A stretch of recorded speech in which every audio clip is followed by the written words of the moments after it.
So once again, good evening and welcome everyone to our wonderful East Bay Meditation Center People of Color and Multiracial Folks Sangha or spiritual community. I'm Mushim Ikeda and my pronouns are she and her.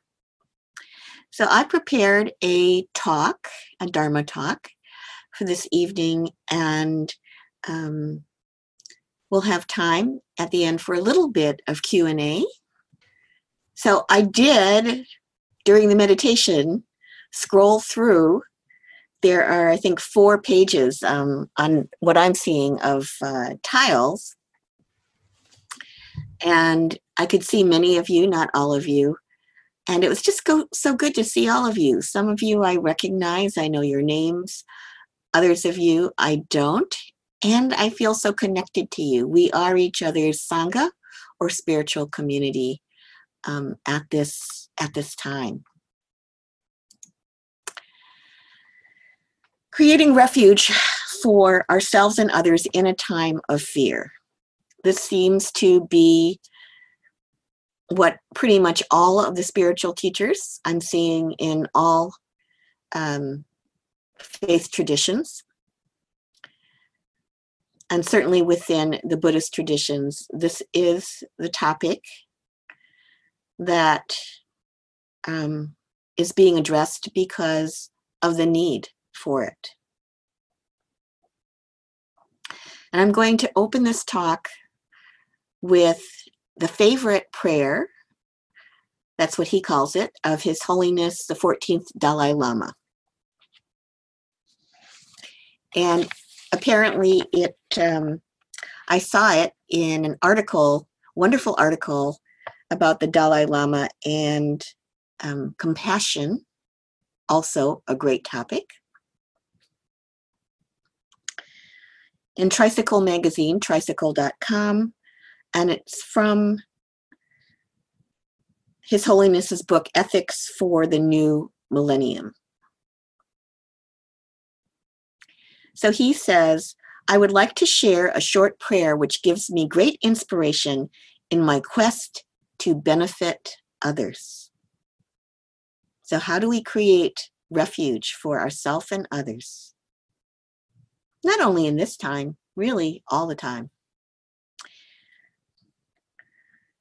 May I become at all times, both now and forever, a protector for those without protection. A guide for those who have lost their way, a ship for those with oceans to cross, a bridge for those with rivers to cross, a sanctuary for those in danger, a lamp for those without light, a place of refuge for those who lack shelter, and one who serves their community to all in need.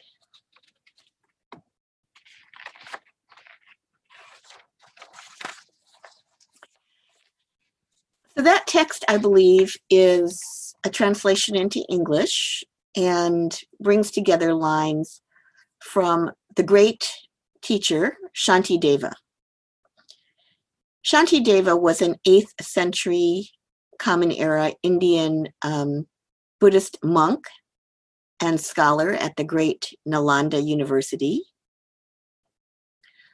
And he wrote a text that is so beloved by many, many Buddhists in the world, myself included, called the Bodhicharya-vatra, or Guide to the Bodhisattva's Way of Life.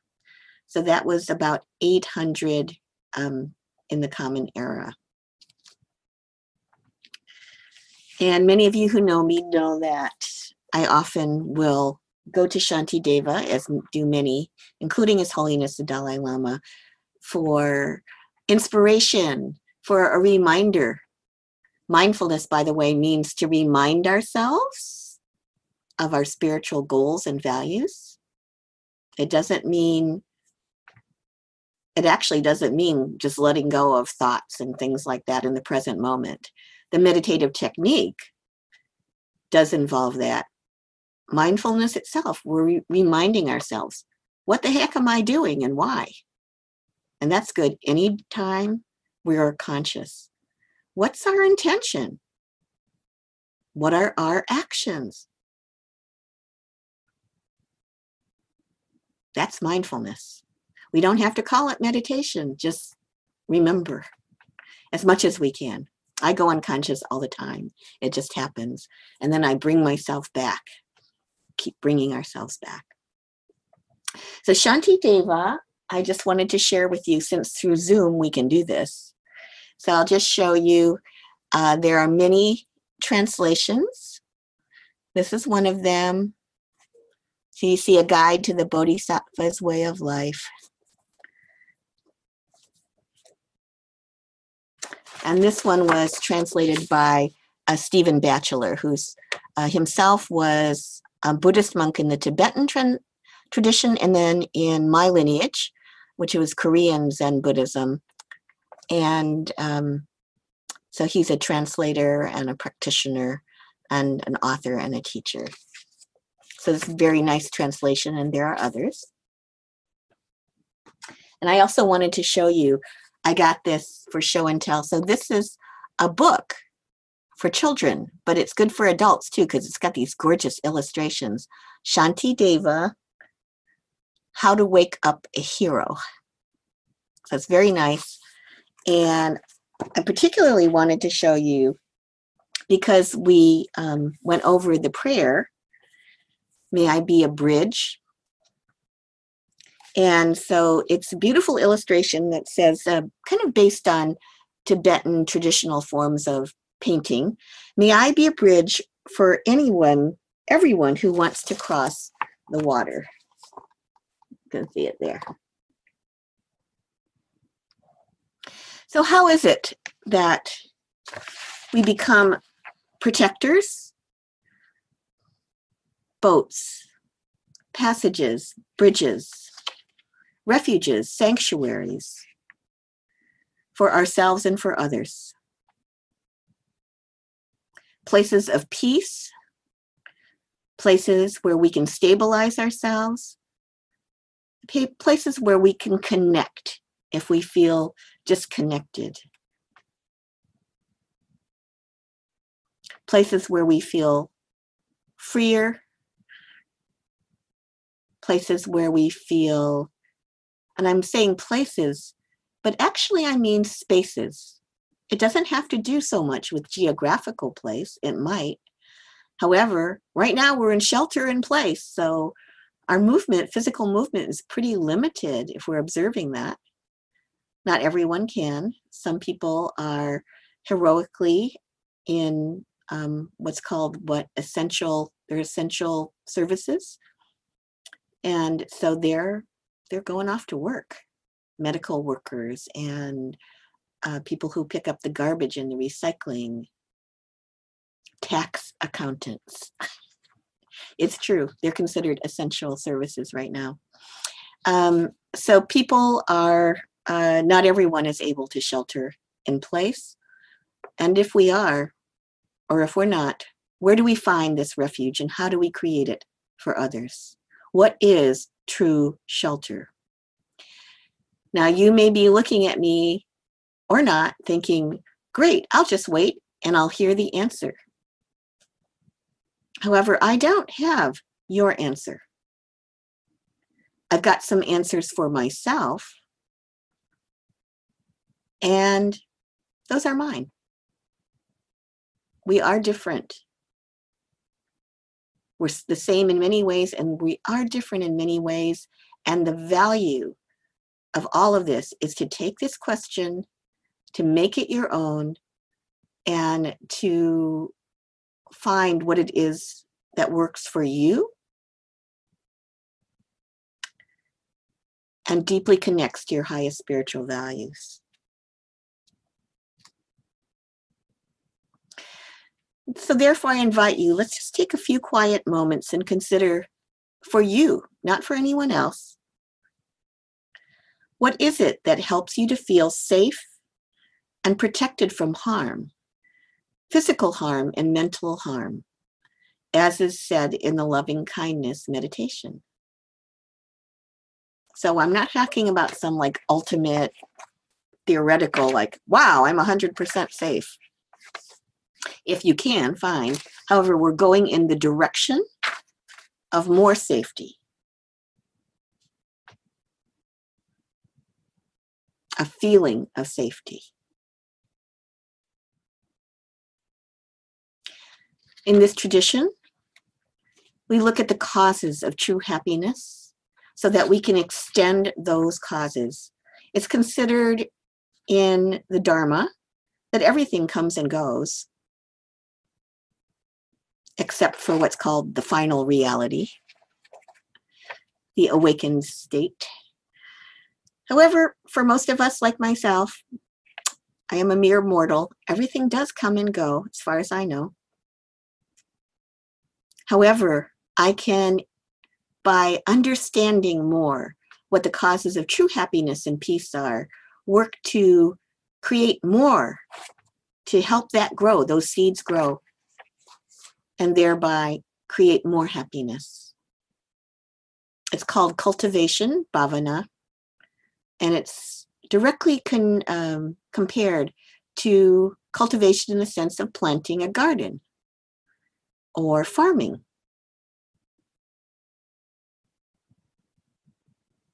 What seeds are you planting with your thoughts and with your behaviors? Always something good to look at. What are we growing in our garden? What are we watering?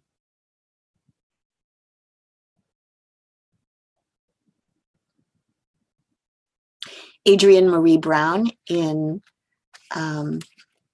Emergent Strategy might be quoting someone else or not, and says, what we place our attention on grows. That's something to think about.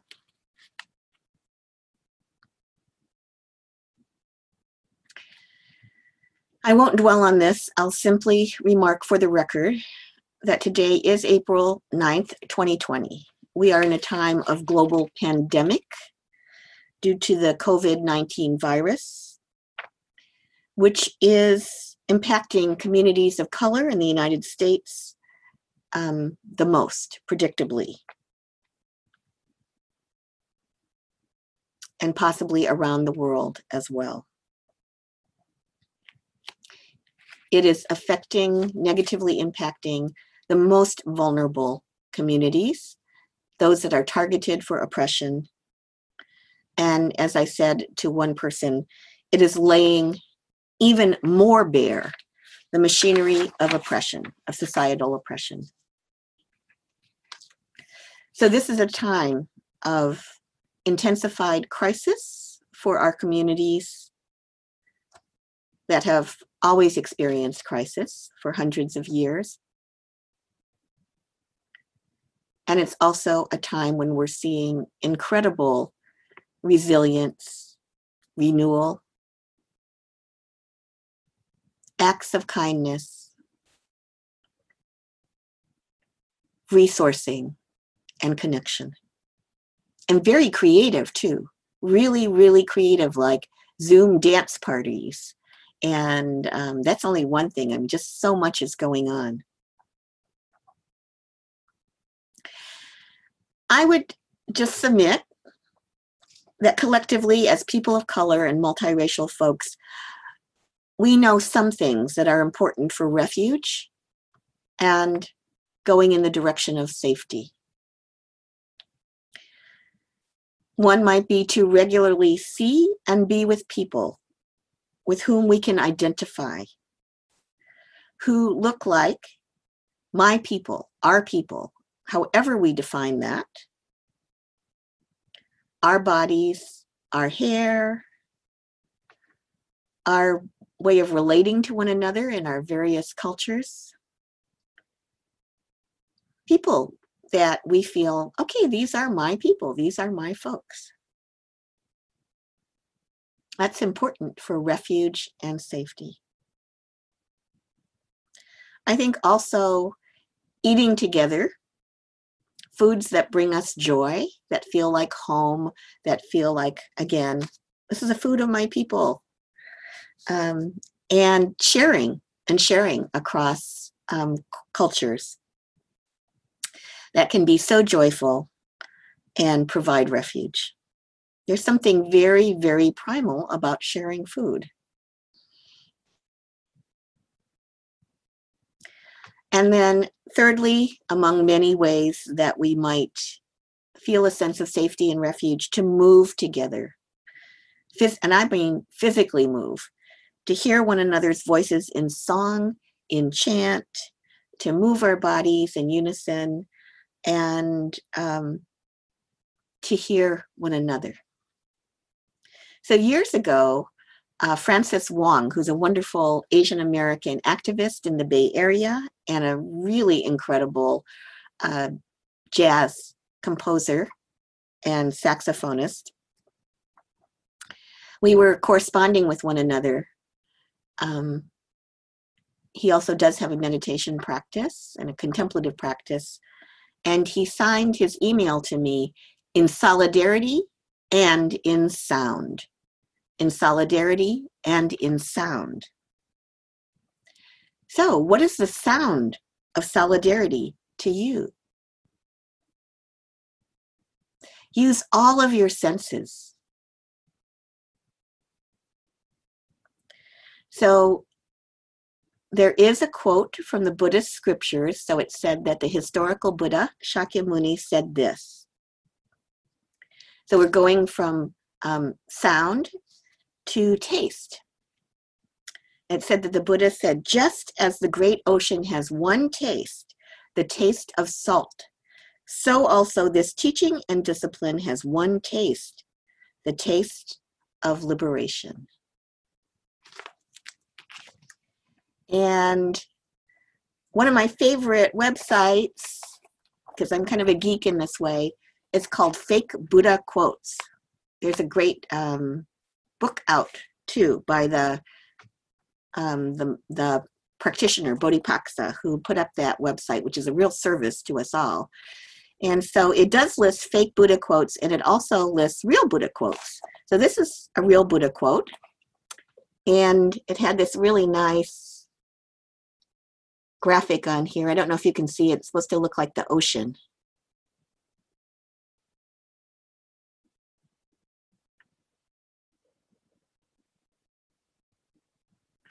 And it makes me happy when I look at it. So you can go yourself there and see it. It's very cool. So how do we taste that wonderful taste, the taste of freedom, of liberation? What is the sound of liberative solidarity? What is the body sensation of it? How does it feel in our bodies? Each of us has our own answer, perhaps many answers. And we are also part of great liberatory movements and strategic initiatives for social justice. We work together collectively within communities larger or smaller. And so I do urge us all, and I know I have complete faith that we will find creative ways for however long what is going on now lasts, to keep supporting and encouraging one another to move forward collectively and to help our people in any way that we can. And that includes helping ourselves, because we do need to establish a refuge within ourselves first. It's almost become a cliche, and it's become a cliche because I think it's real and it is wise. Put on your own oxygen mask first. I am a mother, as many of you know, and when my child was little, we didn't travel much. However, my parents lived on the other side of the country in Virginia. And so we did take a couple of flights to see them. And I just thought, well, that's really ridiculous. I mean, if something happened, then I would want to put my child's oxygen mask on first. But that was wrong thinking, because I would need to put my own on first, so that then I was getting the oxygen I needed to be able to help my child and others. We hear a lot about self-care, and we hear a lot about it because it's so important to us as people of color.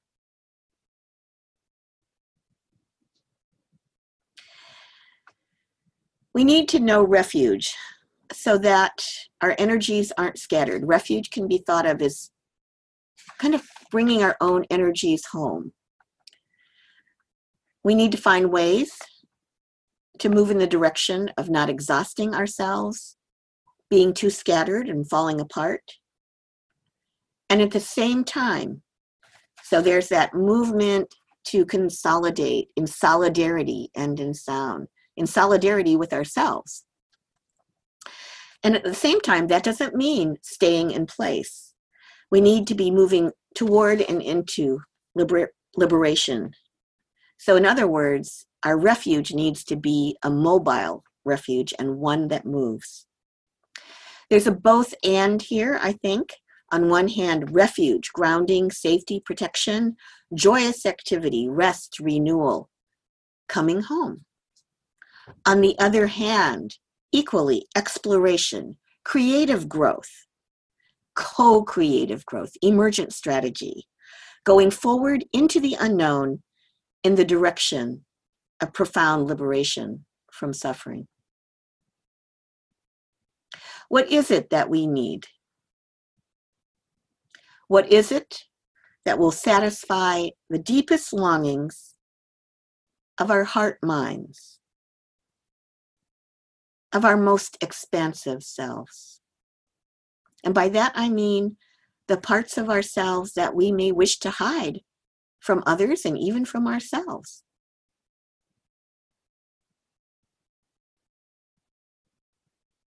Can we bring ourselves fully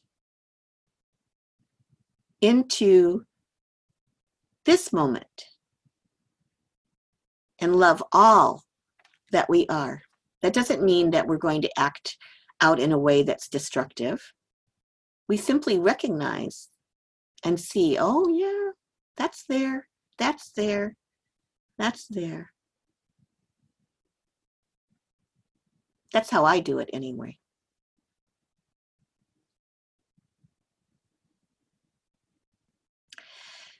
So I would submit that there are many ways that we can offer refuge to ourselves, and each of us must find what works for us. And it's always good to talk to friends and wise people we know and other beings that may not be human.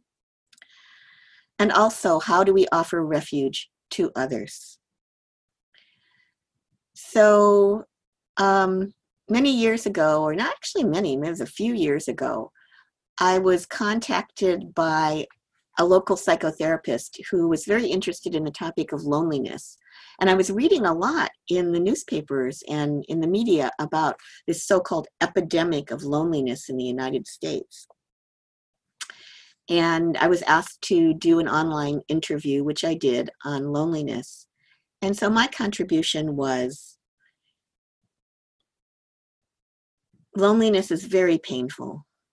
And so if something doesn't just sort of naturally pop up, or we can't find a group where we feel comfortable and less lonely, then we might try offering something, some kind of connection and generosity to someone else so that they feel less lonely, and then see what happens.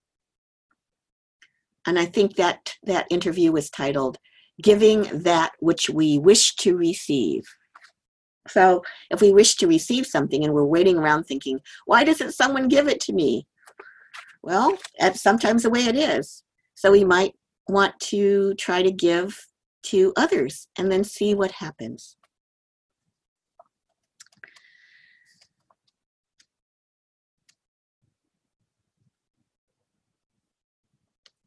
So in my own experience, East Bay Meditation Center and this group the people of color Sangha, are both and. They are forms, you and I are forms of refuge, as well as liberatory exploration and co-creative energy. We are on the path together of spiritual practice and of collective freedom and liberation.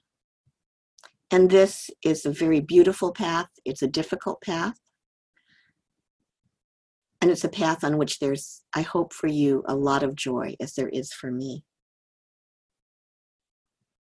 And we keep returning to ourselves, our practice, our heart minds, to establish this refuge of safety, of protection, as well as a vital exploration of what liberation can mean to us, what it looks like, what it smells like, what it tastes like, what it sounds like, fully embodied.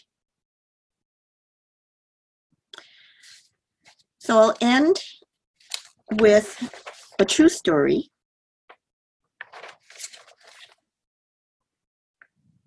And my mother died after a 5-year battle with cancer at the age of 65, almost 66. So I turned 66 this year, and it was very significant for me to feel, wow, okay, now I'm older than my mom was when she died.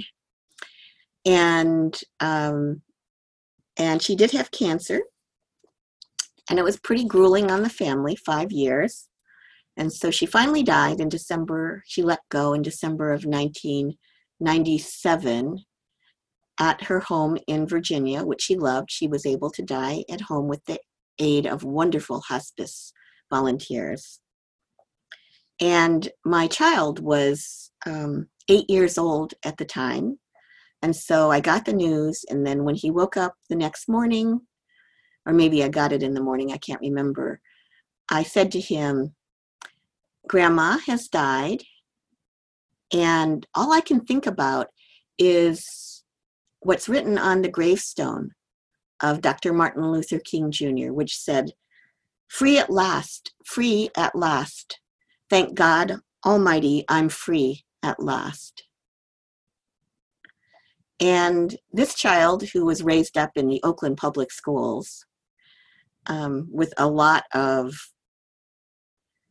social justice, I mean, these were schools that they were just social justice schools, immediately said, we are already free, and we don't need to be freed from freedom. So thank you for your kind listening. And I'll leave you with just a meditation question. What are the ways in which we are already free? And how is it that we can become protectors, guides, boats, bridges, lamps, and sanctuary refuges for ourselves and one another?